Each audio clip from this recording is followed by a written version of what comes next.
Мынаны қараңыздар. 30 жыл халықты тонап, қазақ халқының диктатор болып, бүкіл қазақ халқының ақшасын шетелге ұрлап әкеткен Нұрсұлтан Назарбаевтың атында халықаралық әуежай мынау әлі тұр. Ұят қой мына нәрсе. Мына ақсақалдардан сұрайықшы қазір. Бұл қаншалықты дұрыс деп ойлайсыздар? Назарбаевтың атын алу керек қой. 2022 жылы біздің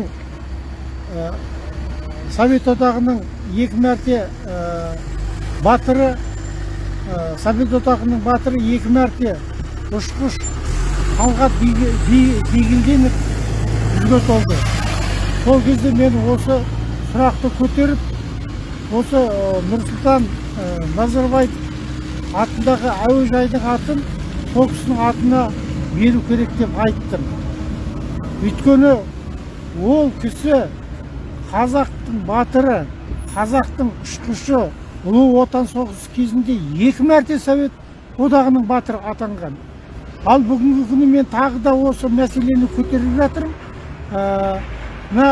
Астана қаласының әуежайы Совет одағының 2 мәрте батыры, Совет одағының 2 мәрте ұшқыш, қазақтың батыры Талғат Бигелдинов атында болу керек. Беру керек. Мен соған қосыламын, соған жұмыс істеп жатырмын. Бүкіл зиялы қауымдарды мен шақырамын осыған. Мені қолдауларын сұраймын. Жақсы, рахмет. Айтасыз ба?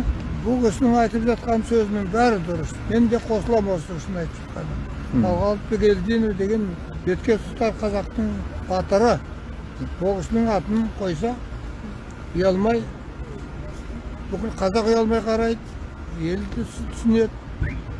Әр атақ өзінің адамына сай болу керек. Мынандай керемет ел аралық, бүкіл ел аралық мекеме бұл аэропорт деген.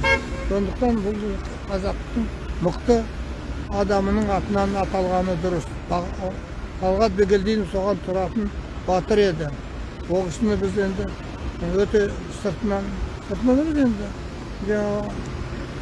жақсы білеміз ғой, газет, журналдан оқимыз, білеміз.